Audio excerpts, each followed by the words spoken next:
আপনারা দেখছেন সবুজবঙ্গ নিউজ। এবার 2026-এর বিধানসভা নির্বাচন। বহরমপুর বিধানসভা আসনটি কোন দল জিততে পারে?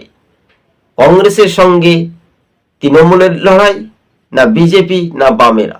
অর্থাৎ বহরমপুর বিধানসভা আসনটি চতুর্মুখী লড়াই হওয়ার সম্ভাবনা বেশি।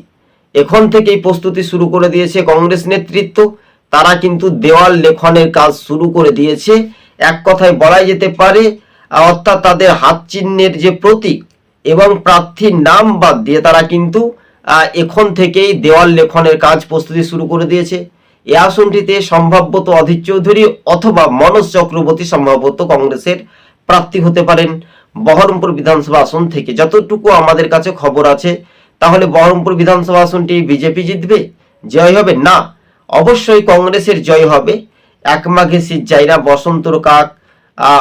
মানুষ মানে ভুল হয়েছে, তাই এবার কিন্তু পুরনো ঘর অধীরের নেতৃত্বে কংগ্রেস কিন্তু একটা চমক বা শেষ হাসি ফিরে পেতে পারে।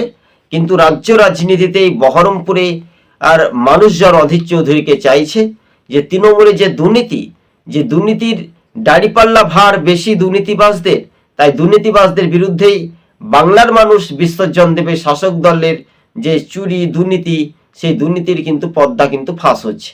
তাই সবুজবঙ্গ নিউজ চ্যানেলটি ভালো লাগলে শেয়ার করে পাশে থাকবেন।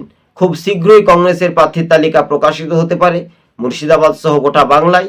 63টি বিধানসভা আসনে একেবারে কড়া নজর দিতে পারে কেন্দ্রীয় কংগ্রেস নেতৃত্ব। এমনটাই বঙ্গের রাজনীতির পরিচয় মুখ হিসেবে আমরা